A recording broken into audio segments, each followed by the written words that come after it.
Descansen. ¡Arre! Unidades. ¡Eso! Todos los 15 de septiembre, nuestro país celebra el Día de su Independencia. El 15 de septiembre de 2012, hace exactamente 10 años, poco después de haber sido electo alcalde de Nuevo Cuscatlán, yo daba un discurso precisamente ante el cuerpo diplomático acreditado en nuestro país.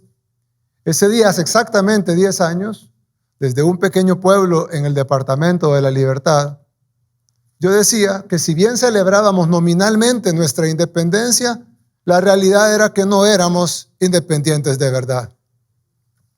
Les decía que si bien nos habíamos independizado de la corona española, estábamos aún muy lejos de ser independientes. En ese momento no me imaginé que 10 años después iba a estar dando el mismo discurso de la independencia, de nuevo con el cuerpo diplomático presente, aunque esta vez dirigiéndome principalmente al pueblo salvadoreño. Pero no me imaginé que 10 años después, en lugar de estar en Nuevo Cuscatlán, estaría dándolo aquí en Casa Presidencial. Hace una década yo lo dije como un reclamo. No somos independientes de verdad y no lo vamos a hacer hasta que cambiemos. Pero hoy no vengo a reclamar que no hemos cambiado, sino a celebrar que hemos cambiado.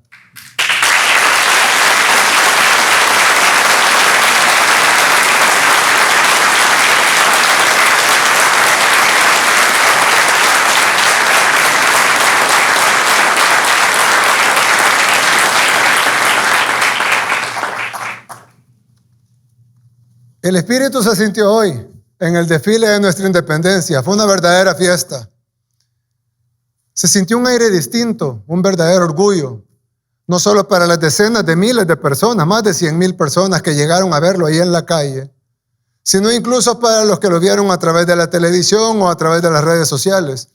Y no es que el desfile fuera 100 veces superior a los de los años anteriores, sino que el patriotismo de nuestro pueblo sí es 100 veces mayor que antes.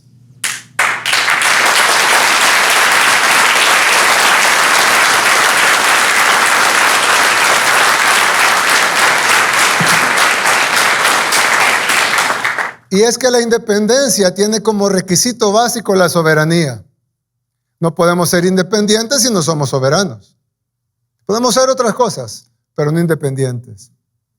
En 1821 firmamos nuestra soberanía respecto a España, pero nunca fuimos un país soberano, al menos no de verdad. Y aunque tardó 200 años, y representó un cambio gigantesco, sobre todo en nuestra forma de pensar y en la forma que nos vemos a nosotros mismos. Ahora sí tenemos soberanía y lo hemos demostrado. Aunque hay algunos que no les guste, aunque haya presiones para que no sea así. Ahora, El Salvador toma sus propias decisiones.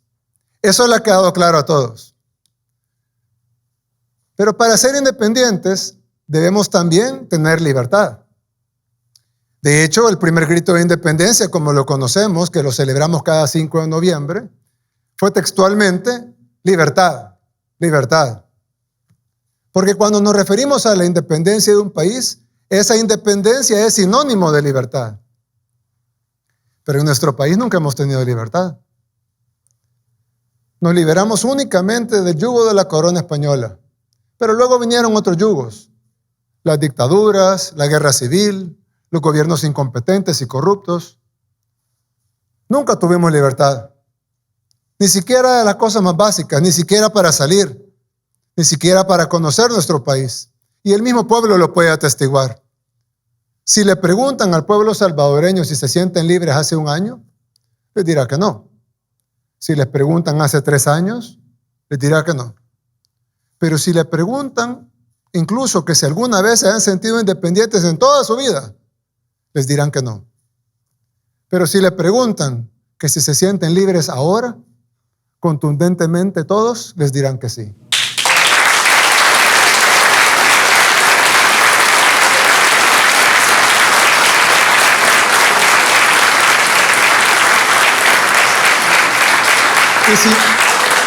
Y si no me quieren creer a mí, no me crean, Si no le quieren creer en las encuestas, no les crean. Vayan ustedes mismos y pregúntenles a la gente, pregúntenles al pueblo salvadoreño, quien ustedes quieran. Contraten una casa encuestadora de su preferencia, extranjera incluso, esto es un país libre, que le pregunten a los salvadoreños y casi la totalidad de ellos dirán que hoy sí se sienten libres. Por primera vez no lo dice un gobierno, no lo dice una élite. Por ahí escuché que El Salvador antes vivía en libertad y democracia. No sé en qué país vivían, probablemente en el país de las élites. Pero por primera vez no lo dice un gobierno, no lo dice una élite, sino que lo dice el pueblo. Por primera vez tenemos libertad de verdad.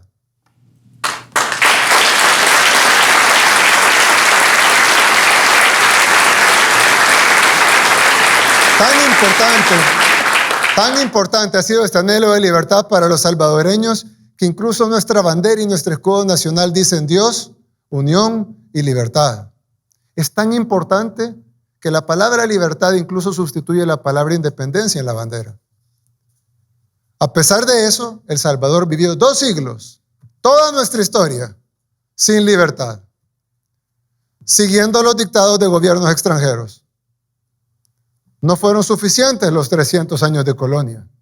Luego tuvieron que venir 200 años de dictados de gobiernos extranjeros. Oligarquías que funcionaban como administradoras de fincas. Pero ni siquiera eran unas oligarquías. Eran administradores de la finca. Masacres, dictaduras, guerra civil.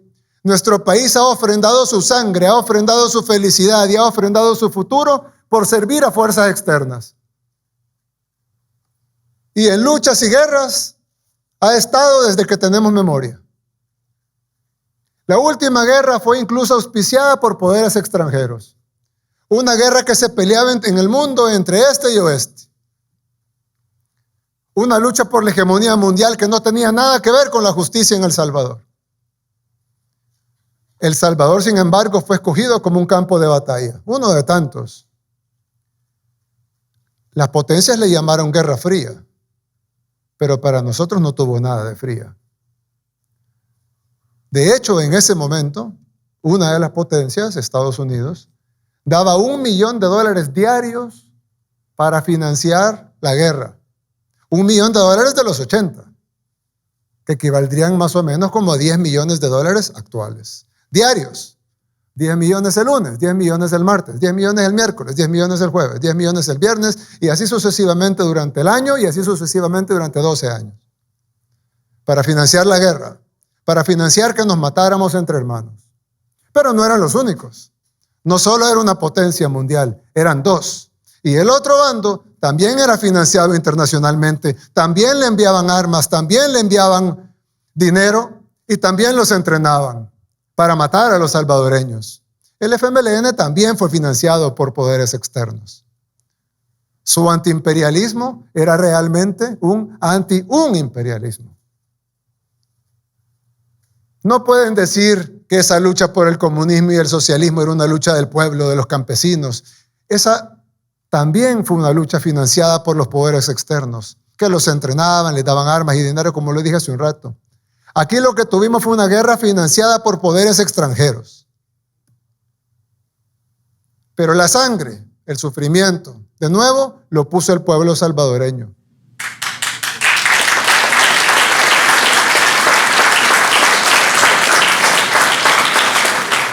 Y ambos bandos, los de un grupo y los del otro, no estamos tomando bandos, simplemente es un análisis sobre la realidad del país que es indebatible, o al menos irrefutable.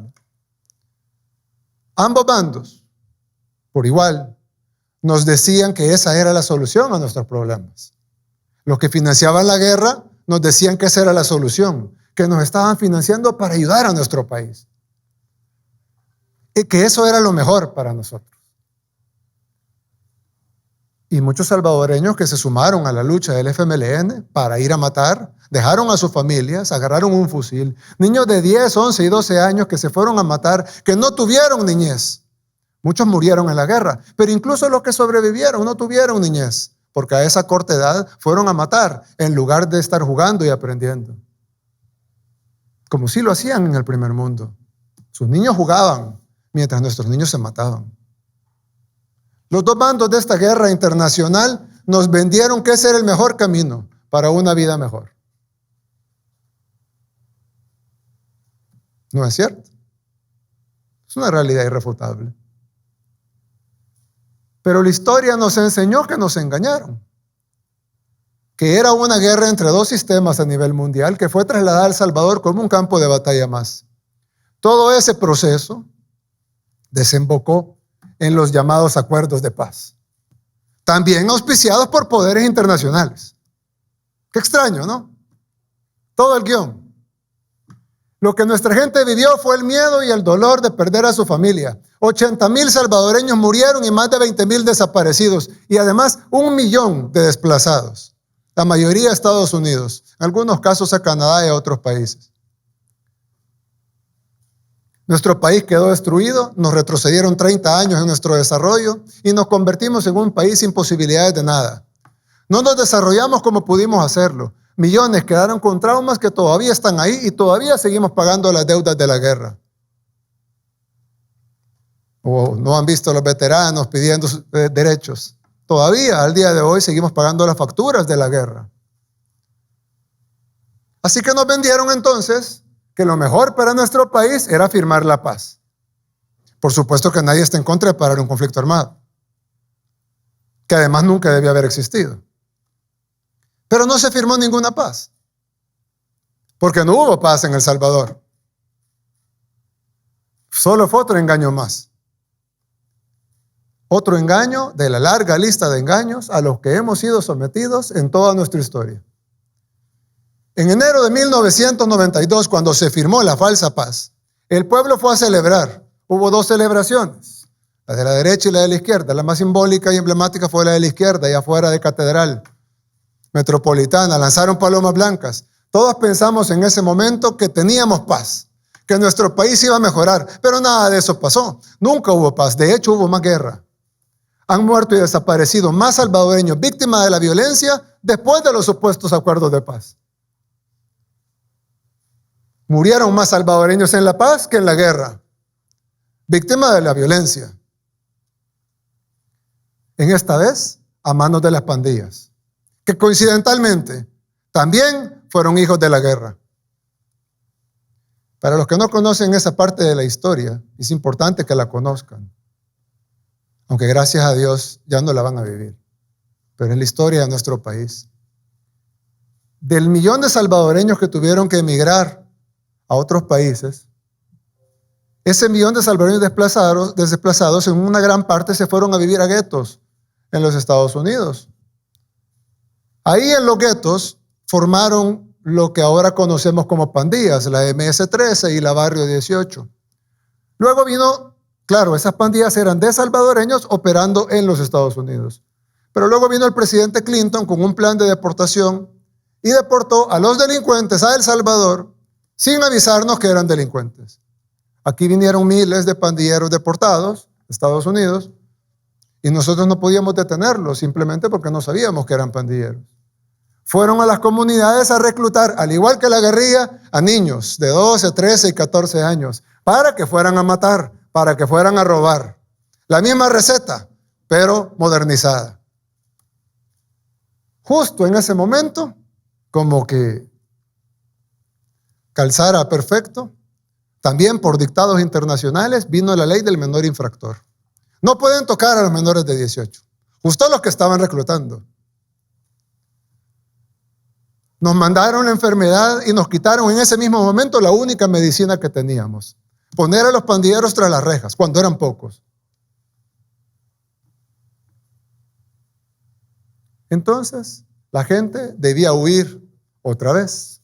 O ya no por la guerra civil, sino por temor a las pandillas. Por eso más de 3 millones de salvadoreños, 1/3 de nuestra población, vive fuera de nuestro país. Unos producto de la guerra civil y otro grupo todavía más grande y que perduró más en el tiempo, el éxodo de la posguerra. Nos vendieron esa falsa paz y luego pasaron 30 años vendiéndonos una falsa seguridad, una falsa democracia, una falsa institucionalidad y una falsa libertad. Sabemos que la paz y la libertad no se logran de la noche a la mañana. Alguien va a decir, bueno, pero es que se firmó la paz, pero era un proceso. Escucho eso de los apologistas de los acuerdos de paz, que dicen, no, la paz se firmó, pero evidentemente no iba a ser de la noche a la mañana, sino que era un proceso. De acuerdo, sabemos que la paz y la libertad no se logran de la noche a la mañana, pero se ve el proceso.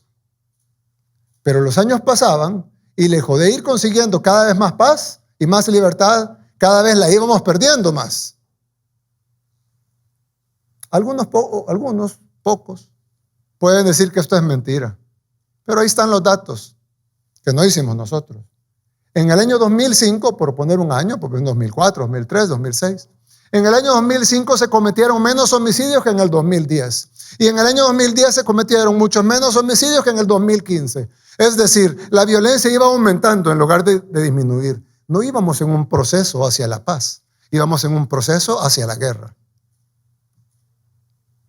En el 2019, cuando llegamos a la presidencia, empezamos a ver esa realidad, que íbamos hacia la guerra, no hacia la paz, y que poco a poco nos íbamos convirtiendo en un país totalmente inviable. Todas esas recetas que nos dieron fracasaron. En 2 siglos de historia, los salvadoreños nunca conocimos la paz, ni la libertad, ni la soberanía, y hasta ahora la población lo puede testificar.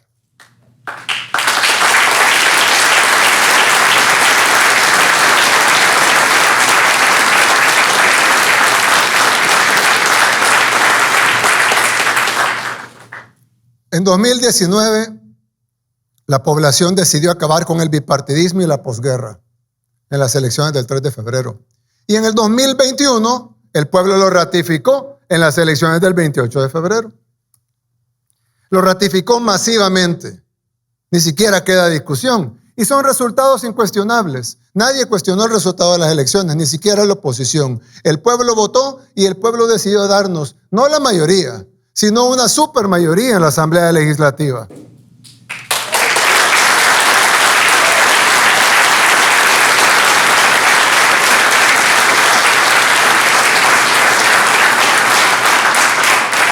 Y gracias a esa supermayoría es que se pudo cambiar al fiscal general de la República anterior y a la anterior Sala de lo Constitucional.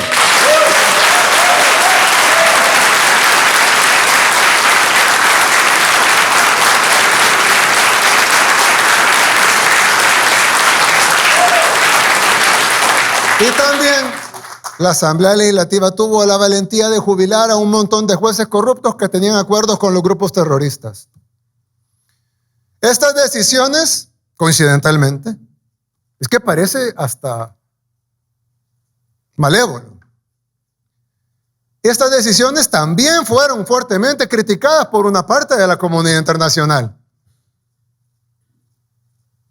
Pero son precisamente esas decisiones las que nos han permitido tener seguridad al fin. Son esas decisiones las que nos permitieron al fin tener paz. Son esas decisiones las que nos permitieron al fin tener seguridad y sentir que hay una luz al final del túnel.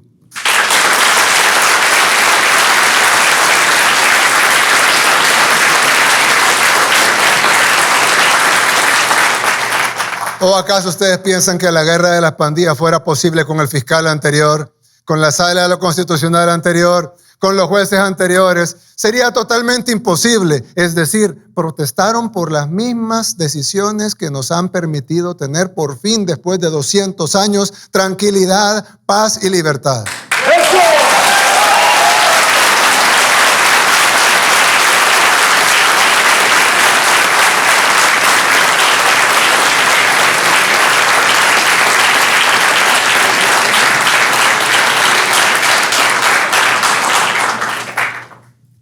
Después de 201 años, al fin vivimos una verdadera independencia. Pero esto no ha sido únicamente gracias al trabajo de nuestro gobierno, sino principalmente porque trazamos nuestro propio destino y no obedecimos los dictados internacionales. Ya nos dieron 200 años de recetas. Y todas fracasaron. Y ahora por primera vez aplicamos la receta nuestra y ha funcionado de una manera que nadie creyó que fuera posible. Gracias a que no obedecimos. Gracias a que hicimos valer nuestra soberanía y nuestra independencia.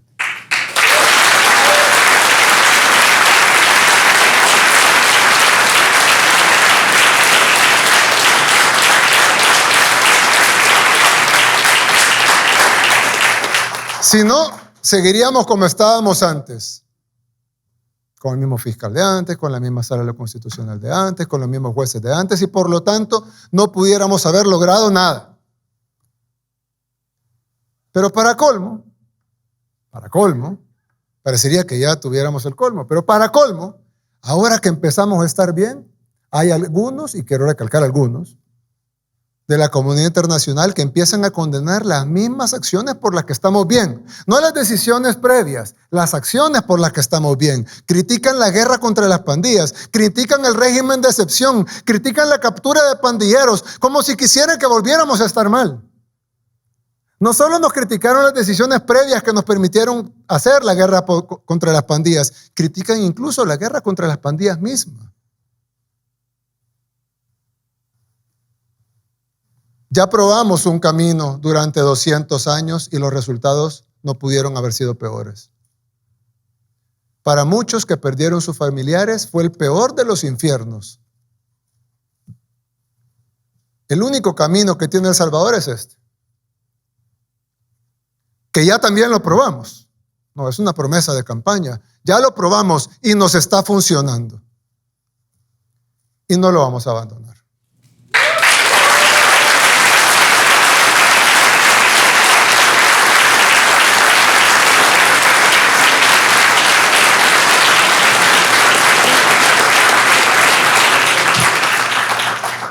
No lo vamos a abandonar por más protestas que vengan desde el exterior. Es por eso que luego de conversarlo con mi esposa Gabriela y con mi familia, anuncio al pueblo salvadoreño que he decidido correr como candidato a la presidencia de la República.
Gracias.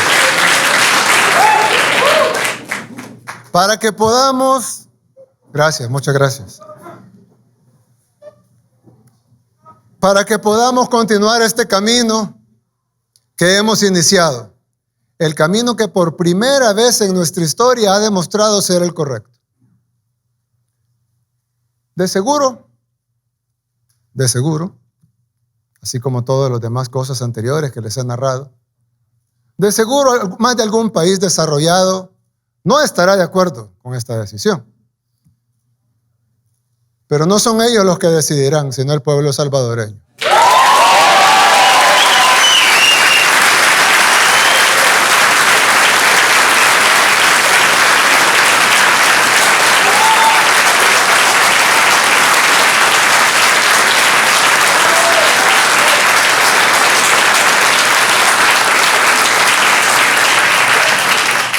Un pueblo libre, soberano e independiente. Además, ¿por qué los países desarrollados nos deberían decir qué hacer? Ya probamos las recetas de ellos durante 200 años y fracasamos, y además sería una protesta hipócrita, Porque prácticamente todos los países desarrollados tienen reelección. Antes de venir aquí, pedí que me imprimieran una lista de todos los países desarrollados de acuerdo al Fondo Monetario Internacional.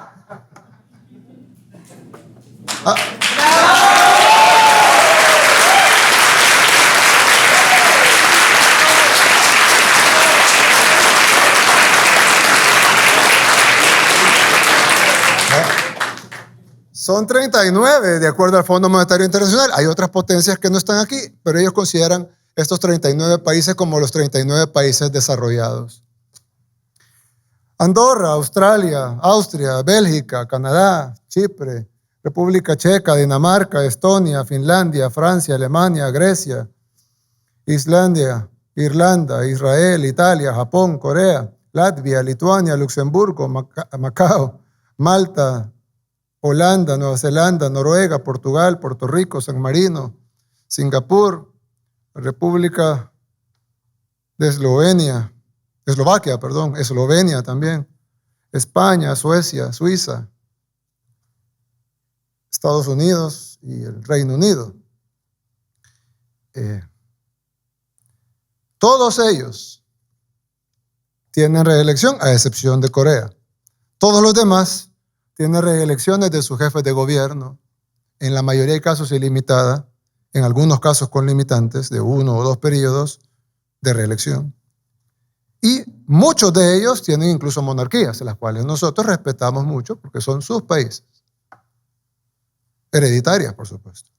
Lo cual nosotros no tenemos ninguna objeción a ellas, porque son sus países y son sus países los que deben de decidir qué gobierno es el que quieren tener. Si ellos desean tener un jefe de Estado electo por herencia, nosotros estamos sin ninguna objeción y le brindamos todo el respeto que se merece el jefe de Estado de otra nación amiga y hermana. Nosotros creo que no aceptaríamos tener jefes de Estado por herencia, pero eso somos nosotros los salvadoreños. No tenemos nada que decirle a ellos qué hacer con su país. De la misma manera, ellos no tienen nada que decirnos a nosotros qué hacer con el nuestro. Sin embargo, como dije antes, sería una protesta hipócrita, porque todos ellos tienen reelección. Ahora bien, alguien va a decir, bueno, pero el hecho que ellos lo hagan no quiere decir que nosotros también lo debemos de hacer. En primer lugar, creo que hay que copiar a los que están bien, no a los que están mal. Y las prohibiciones de reelección solo existen en el tercer mundo, coincidentalmente. Y esto tiene una lógica básica y sencilla. El pueblo debe tener el derecho de rechazar o continuar el camino que lleva. Si el pueblo siente que va mal, tiene que tener el derecho en elecciones de rechazar ese camino y elegir un nuevo rumbo. Pero si el pueblo siente que va bien, tiene que también tener el derecho en elecciones libres de ratificar su deseo de continuar en el buen rumbo. ¿Por qué debería un pueblo estar obligado a desechar el camino que lleva si funciona? ¿Por qué? ¿Por qué debería un pueblo estar condenado a truncarlo y regresar al camino equivocado? Eso no tiene sentido. Tiene sentido que el pueblo en elecciones libres pueda rechazar el camino que lleva. Por supuesto, así debe de ser. Pero lo que no tiene sentido es que el pueblo no puede en elecciones libres decidir continuar con el camino que lleva. Eso lo condenaría al fracaso. Porque siempre que habría un mal camino, pues qué bueno, se cambia. Pero siempre que habría uno bueno, pues qué mal, se cambia. Y entonces los pueblos están condenados al fracaso. No tiene sentido. Por eso los países desarrollados sí tienen reelección. Y por eso, gracias a la nueva configuración de la institucionalidad democrática de nuestro país, ahora El Salvador lo tiene también.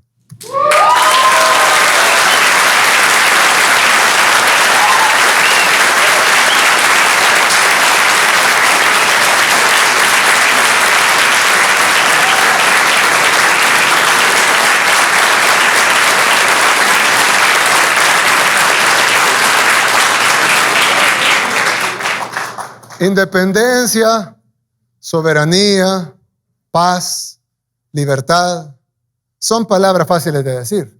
Las hemos venido escuchando siempre. independencia, soberanía, paz, libertad. Fáciles de decir, pero muy difíciles de materializar. Muy difíciles de convertirlas en realidad. Después de 2 siglos de decirlas y no practicarlas, es hora de que las practiquemos. Es hora de que nosotros mismos nos convenzamos de que somos libres, de que somos soberanos y de que somos independientes. Y sobre todo, de que queremos vivir en paz. Muchas gracias a todos y que Dios bendiga a El Salvador.